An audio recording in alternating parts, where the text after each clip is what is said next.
Hey, everybody.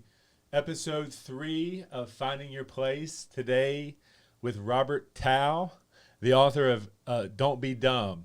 I love the title. I want to hear about this. I want to talk about, you're my kind of guy. Don't be dumb. That's very entertaining for me. And from what I've looked at your book, as far as like leadership and motivation and stuff like that, I appreciate the work that you put in, and I'm excited to hear your story, and I appreciate you being here today. Thank you so much. Really, really glad for the invitation to be here. Yeah. I do have to start off with the standard in my family, which is it's Towle, not Towle. But as long as somebody gets it right, by the time I'm buried, I'm all right. Gotcha. I'm used to it, but Gotcha. Stubbornness in the family, that's the only reason we left the spelling the way we did. Say it again? Towle. Towle. Okay. Robert Towle. Gotcha. Yeah. All right. Well, let's just hear about you. Let's just. I want to bring you to my audience. I want them to hear your story and how you got in the position that you're in and what motivated you to write this book. Absolutely. So this is kind of like the beginning of the book tour, right? Like the beginning of the book tour. Right on, man. Well, I appreciate it. Indeed. I like break-in people. So let's just hear about your story. I like it. So if we go, way back in time, I grew up in a third-generation military family, career military family. So grew up all over the world. I seen you had a lot of time in Germany. I did. I had 3 years in what was West Germany at the time, with the missile base in the backyard aimed east, which is an interesting time there. Yeah. And but lived in many, many places all over the U.S., and I'm still on an average of about once every 3 years to a different location, never the same place twice in my life. So don't tell my wife, but we're knocking on the door of having to move in another 6 months or so to keep the average going. So we have no intention of moving. Right. But that I think we're done now. Right on. Well, all right, let's just get into this because I love these stories. Like you come into the New River Valley. Mm-hmm. Tell us a little bit about your journey to the New River Valley and what you love about it. So it goes back a bit in time. Actually, my sister and brother-in-law moved further north out of the New River Valley, Lexington. Yeah. And then my parents moved to Buchanan. And my oldest son decided he wanted to go to Virginia Tech. Mm. So we started visiting quite a bit then, learning the area, learning Blacksburg, learning the New River Valley then. And he fell in love with it. I fell in love with it. And then it became frequent visits through time. And then about 6 years ago or so, a little bit over, I got a call that I was sort of needed to help support my mom and my dad from my sister. So I picked up what I was doing and came this direction and met my wife, or soon-to-be wife, and then moved to Blacksburg, lived in Blacksburg for a number of years, and then we moved over to Radford in the fall of 2018. Gotcha. Bought a house over there and moved over. But we love the diversity of the community, the mixture of university students with all different types of other people, the nature, the outside. There's always an adventure, whether it's kayaking on the New River or hiking in different hikes. We hiked up to the Audie Murphy Monument a couple of years ago, and that was really something to see. It's just it's an adventure. It's always something to do around here. I think there's for some of the younger folks, there's a lost appreciation for actually what there is to do around here. We complain about not having a lot of things to do, but you kind of gotta like search out what you're looking for. I think you can find pretty much what you're looking for around here. You can. Yeah. You can. And it's interesting being a consultant.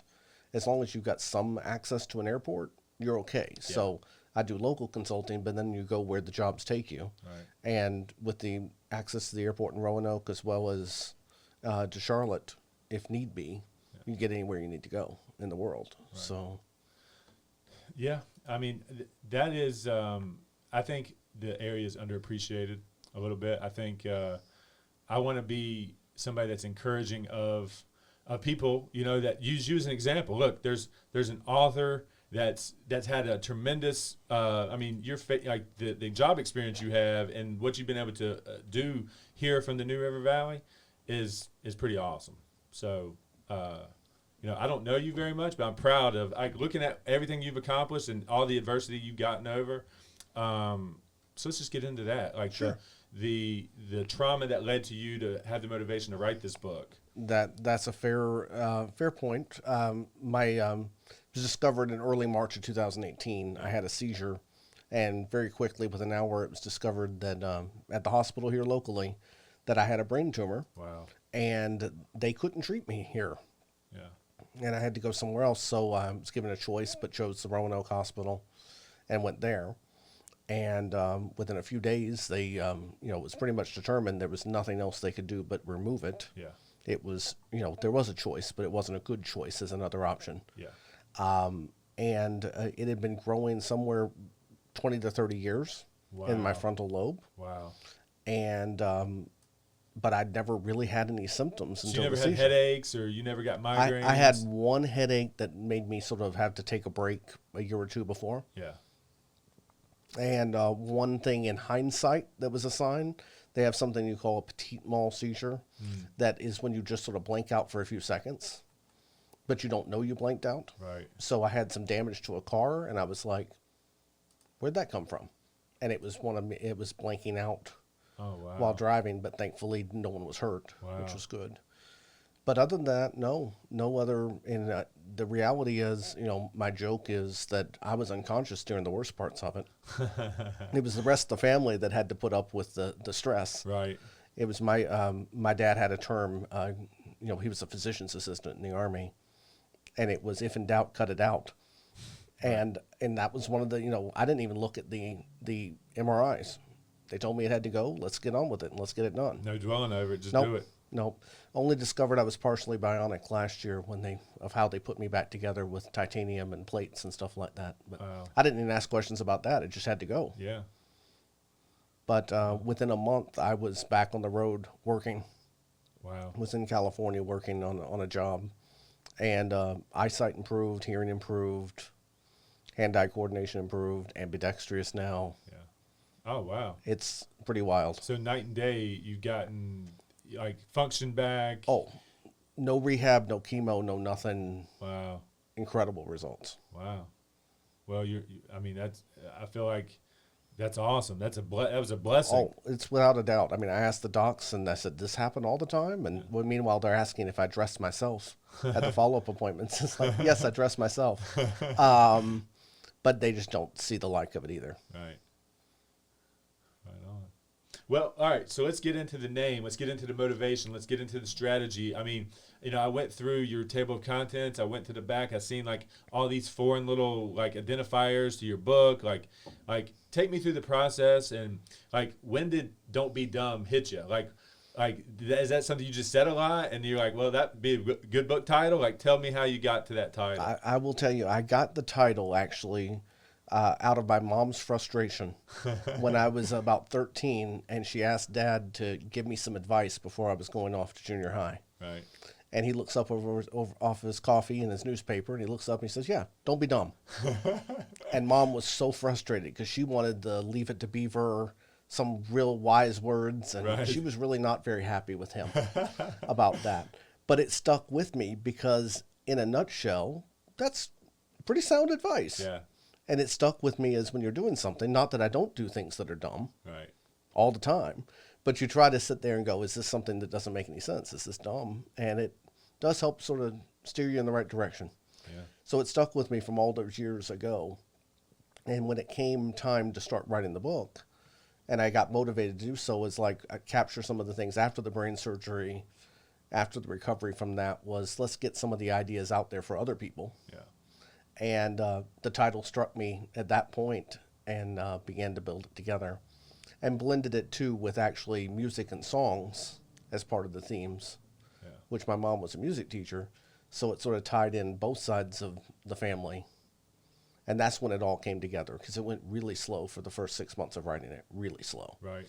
because it was just sort of random stories. Right. But then once I hit on the music theme, it sort of glued it all together, stitched it all together. So Did you figure all this thing out yourself, or did you have somebody consult you? Or like, as far as publishing goes, I mean, I've seen your artist rendering of your book cover and things like that. Like, how did you go about doing all that? Like, where did you go get the information that you needed to put all this stuff together?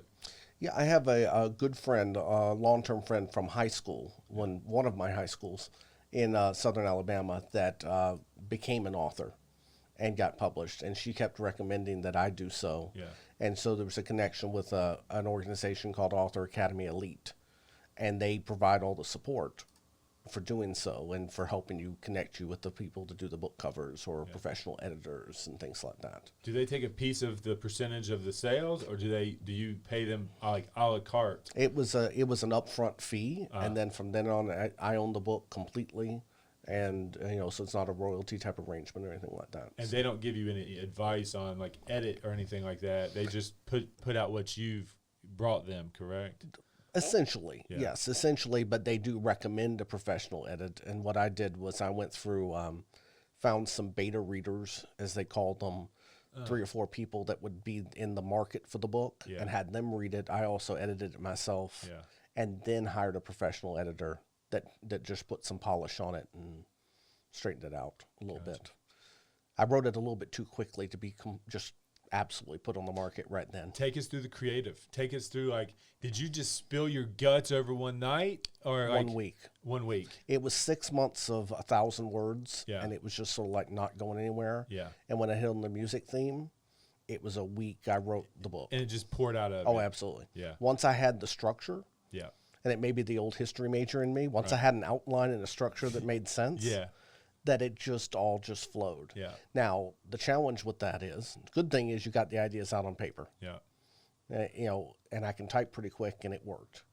And COVID had a benefit of being locked in the house and not going anywhere, and I just cranked. Yeah. And the downside is it was written like I speak, which Yeah. isn't quite how you want it to come across in a Right. book, and you need to polish things up. Yeah. So the editing took a fair amount of time, Right.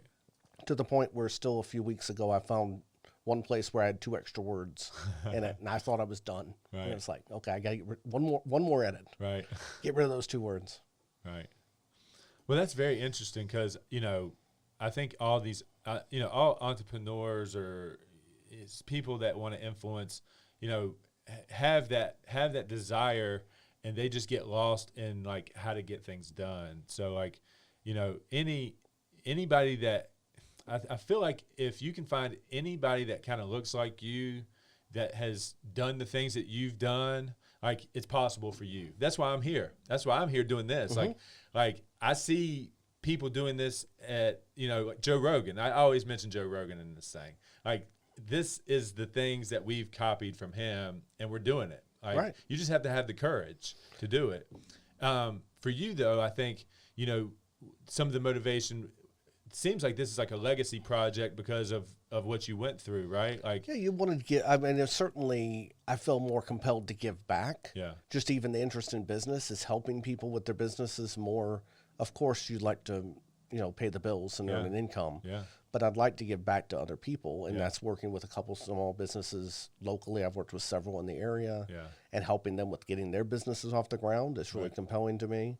And then also working with some bigger organizations. I'm helping the American Red Cross right now with a project, because think of all the good things that they do.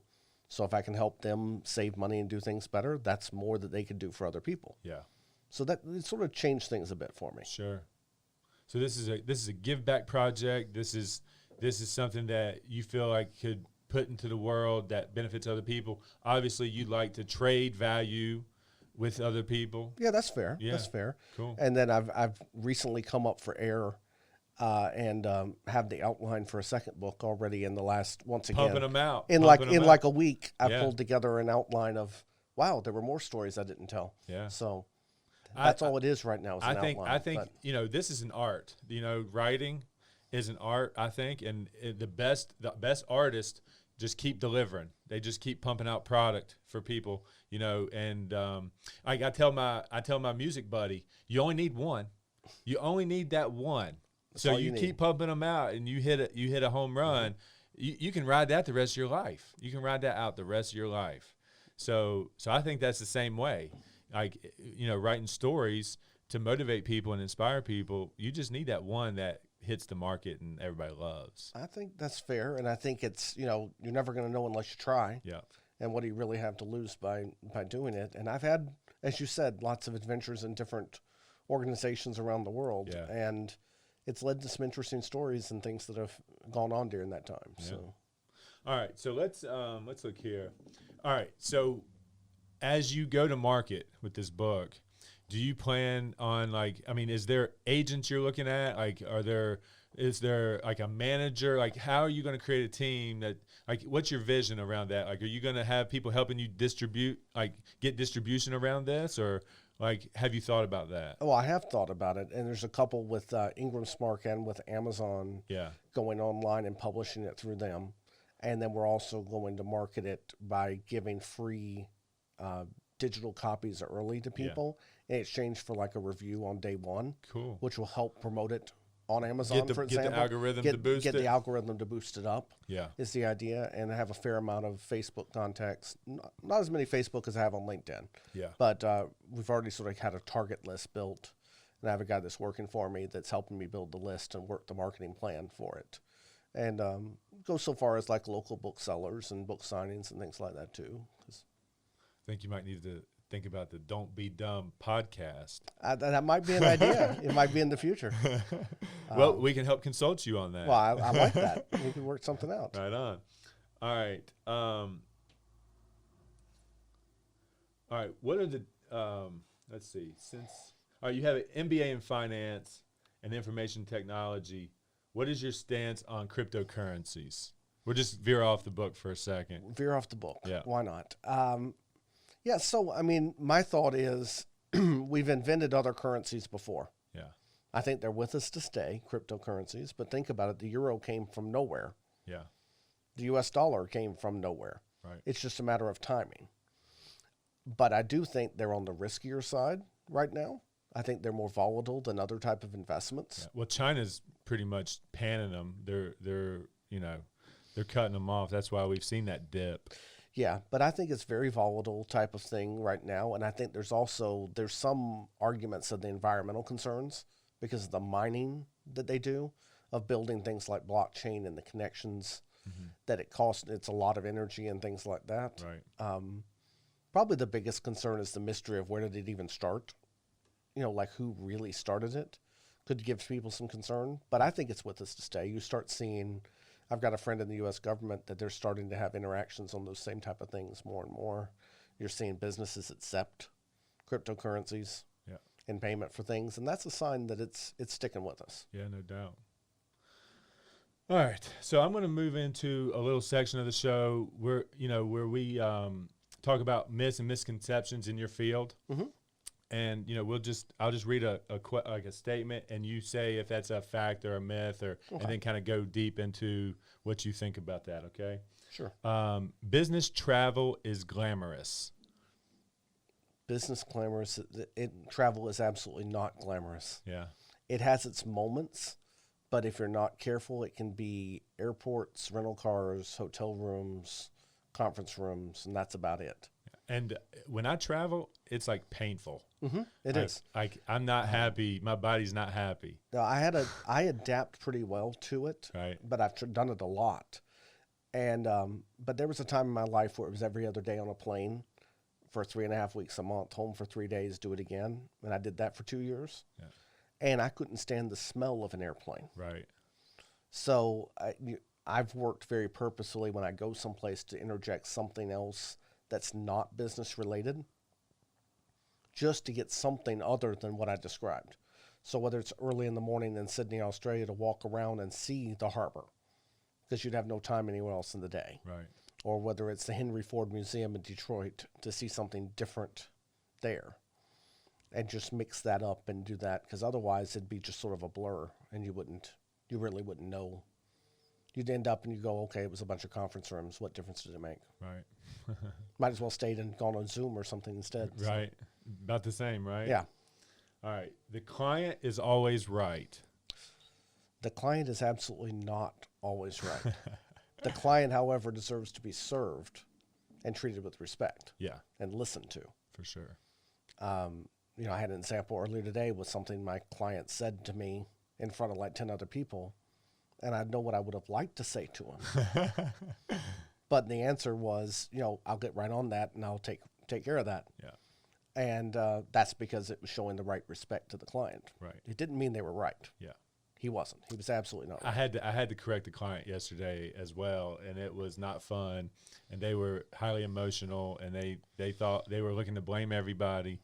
And I had to let them vent. I had to let it get it out, and I had to shift the conversation in the most empathetic way that I possibly could to show them what they agreed to and the terms of the contract, and I had to very carefully guide them through the thoughts that they had and the conversations we had. It was not fun. No. and one of the biggest challenges, I think, in business anyway, but particularly in consulting, is telling people what they need to hear, not what they want to hear. Yeah. And I've had to do that a lot over the last 8-9 years. And sometimes it goes over better than others. Yeah. But sometimes it results in very, very positive things. Right. Right on. All right. Signing new clients always equals success. That's a good one. I would say, the word always would make that a myth. Right. What immediately coming to mind is, first of all, what margin are those clients? What type of profit are you making off those clients? Yeah. Because if it's not making you the right profit to cover your cost, at least keep the lights on, it could actually drive you out of business. Yeah. Second of all, thinking you're ever over the hump and, okay, I've got those clients, so now I can rest a little bit, in my experience, is not true. You're either growing or you're dying as a business. And just saying I signed a new customer, this is it, I've got it, now I'm secure, is not only a myth, but dangerous to your business. I love that quote.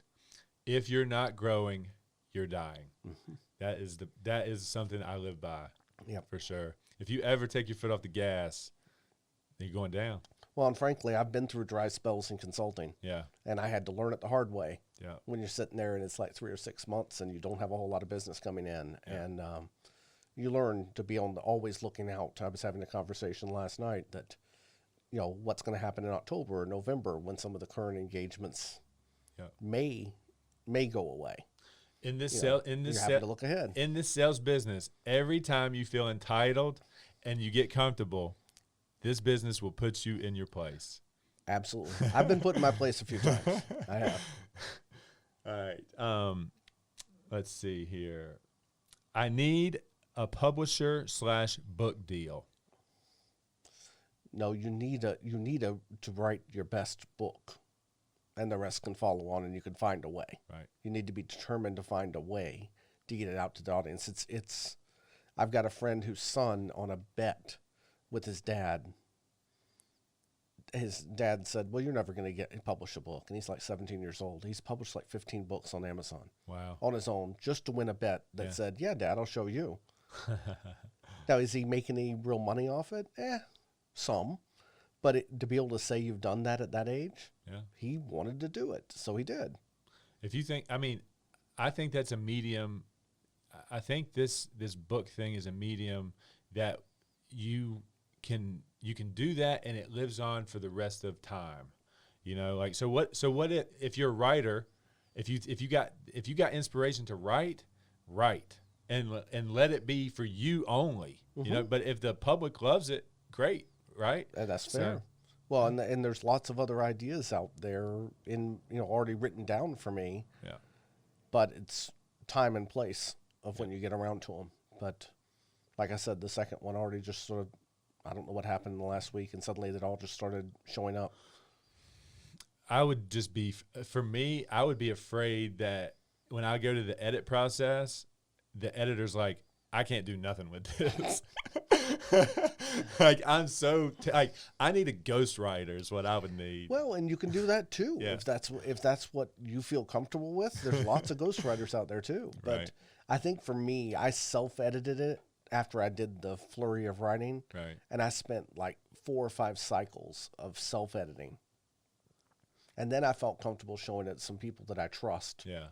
And then got their thoughts. And then I got to the professional editor. So I probably share some of the same concerns, even though having done a fair bit of writing early in my career, as well as a consultant, having to write reports and detailed analysis of things and white papers. And I had some fair experience at it, but I still not like this. Right. Cool. I need a ton of content to get started. No, I think you start by starting. Yeah, but like you had tons of experience to lean on, and you had the motivation, right? You had the motivation to say, I need to do this because maybe you woke up and was like, hey, I might need to just get this done just because I went through this event and I don't want to not do it.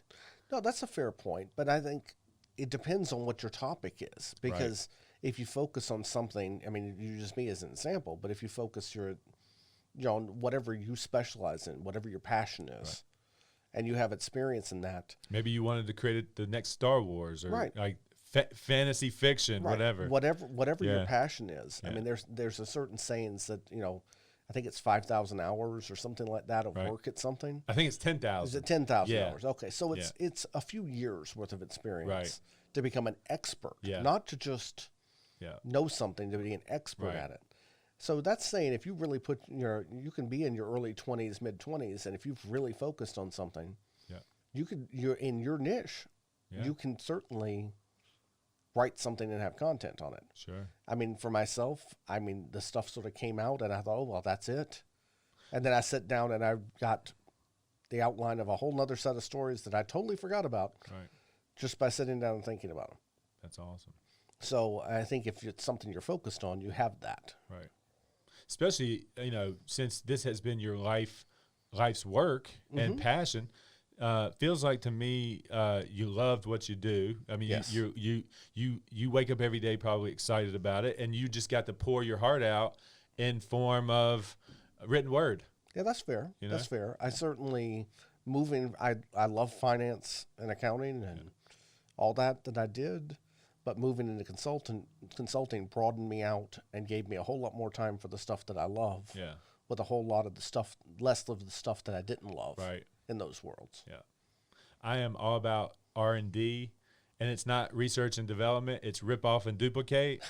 So that's perfect. Like the business I'm in, I'm never going to reinvent the wheel. I'm just taking little pieces of everybody that I see out there, and I'm making it my own. So, yeah. Well, and even with the book, I'm hoping I would love to have transformative experiences of people reading it and going, wow. Yeah. But if they get nuggets and ideas that help them, that's okay too. Yeah. There's nothing wrong with that whatsoever, that they can take a few little areas and help improve their world. That's a good thing. I think just walking by the book cover and seeing "Don't be dumb," that's just like, oh, okay, maybe I won't be dumb today.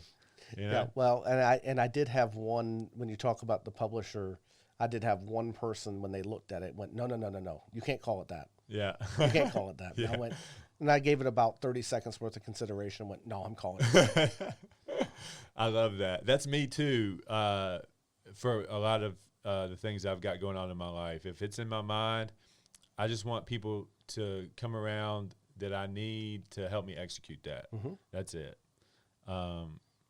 As time's gone by, I'm a little bit more influential. Like, finding your place here, it's an evolution, or it's evolved from what my vision was, but these guys sold it to me really well, and I think it makes a lot of sense. So I do have really strong mind, and I'm going to go get things done that I want to do with no compromise, but I have started to soften up on that a little bit.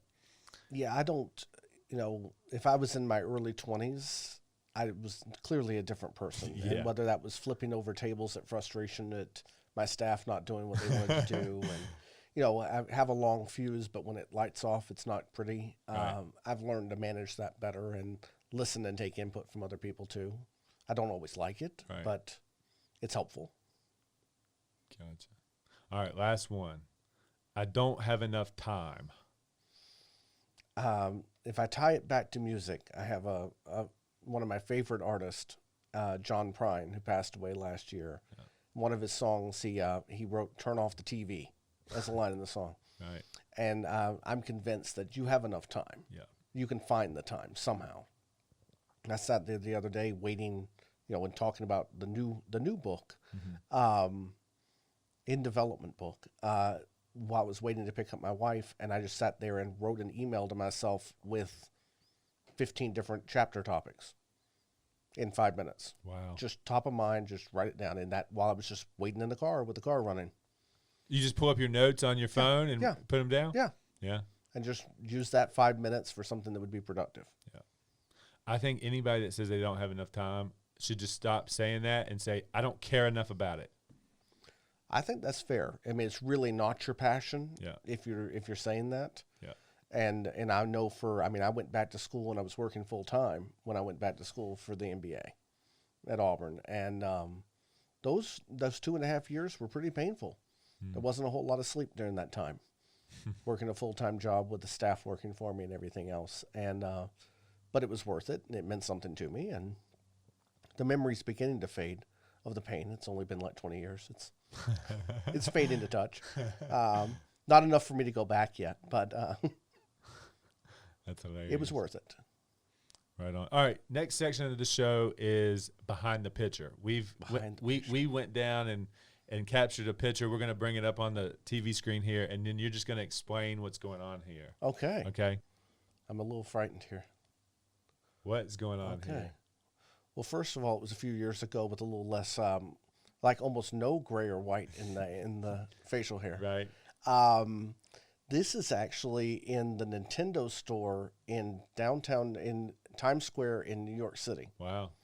And made a trip with the family into the city when I was living in New Jersey.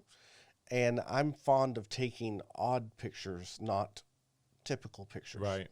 So Pikachu was sitting there and couldn't object. So that was perfect for a picture taking. Just like I've had ones like inside of like a standing coffin at Dollywood. That's a real winner. Or nice. Me half passed out after a zombie run, laying on the ground, being a 5K where I was being chased by fake zombies. So I'm famous is too strong a word, right, for bad pictures, but hilarious. I like the odd pictures. Very cool. Right on. All right, let's see what we got next here. All right, so we want to promote you. We want people to find you. We want people to buy your book. We want people to support you.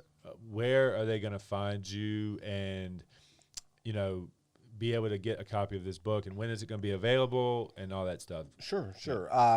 The best place right now is the website for my business, which is 636advisors.com. Gotcha. And what we can do is put in something there with their email address, and I can send a discount code to be used on Amazon when the book comes out. All right. They could also ask to take a survey if they want and get a free business consultation if they would like that too. The book will be available. We're in the process of getting it all uploaded and the proof copies generated right now, and we're aiming at a launch date of October 14th. Okay. But have the ability to do the pre copy of the book if somebody's interested in doing that in exchange for a review too, like a digital copy. Awesome. Right on. So the website, get it to us again. 636, like the numbers. Yep. 636 advisors with an O.com. Very good. Okay, cool. We'll link that in the description on the YouTube channel. And right on the homepage will be a place for them to fill out their information. Gotcha. And they can see the book cover too on a tab in the website. So. Very good. Well, hey, we appreciate you being on, and when you get that next one going, and you want to come and promote that, we'd love to have you back. We'd love to just be in constant contact and see how things are going. And if you need any, we've got this thing set up here. You need, consultation for anything like this, just message us. I appreciate it. That means a lot. Yeah, I really appreciate the support, and it's good to work with you. I really appreciate it. Yeah. Well, we appreciate you being on. I'm gonna talk about our next show and kind of wrap us up here. All right. All right. All right. Next week we've got, or the next show we're putting out is with Marie March. She came on. We pre-recorded the show. It's going to be uploaded here in the next couple of days. We hope you guys will be on the lookout for that. And just head to YouTube, subscribe to our YouTube channel, like, comment, share all this stuff. And we really appreciate you guys watching. and we'll be seeing you guys here soon.